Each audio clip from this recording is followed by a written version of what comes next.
être convaincu qu'une idée est bonne lorsqu'on pense qu'elle l'est. C'est-à-dire, une idée peut être bonne que lorsque on est convaincu ou on est sûr qu'elle l'est. En d'autres termes, une idée peut être bonne pour moi et pas bonne pour l'autre. Voilà. Mais en même temps, c'est superlatif.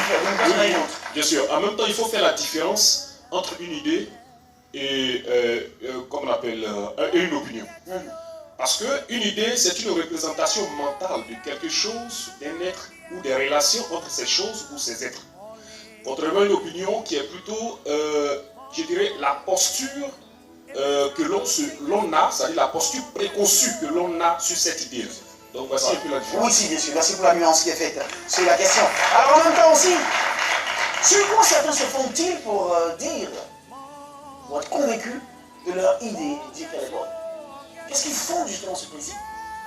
Alors parfois les gens sont convaincus que leur idée est bonne en se basant soit sur des calculs, soit sur des statistiques ou encore soit sur des expériences.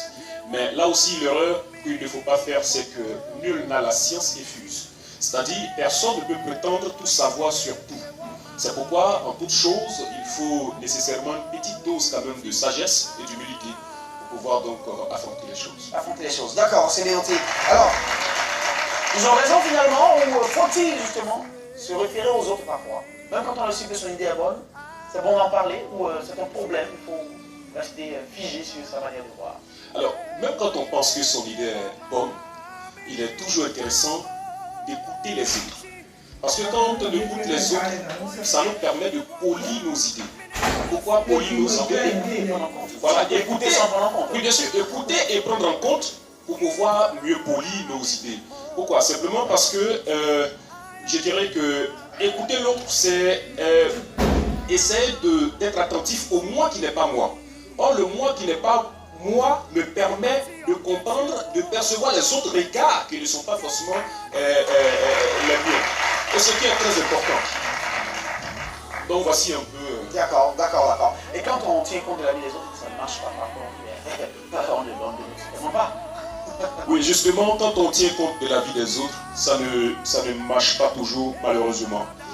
C'est la raison pour laquelle on ne demande pas de suivre la vie des autres ou l'idée des autres de façon irréfléchie ou aveuglement.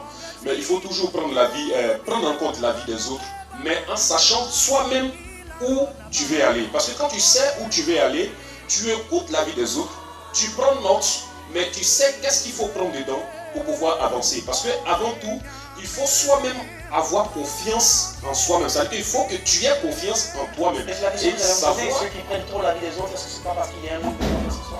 Justement parce que exagérer dans la prise en compte de la vie des autres, c'est une expression en quelque sorte d'un manque de confiance en soi. Et ce qui est déjà à la base, une cause d'échec. Voilà, une cause d'échec, je veux dire d'échec personnel.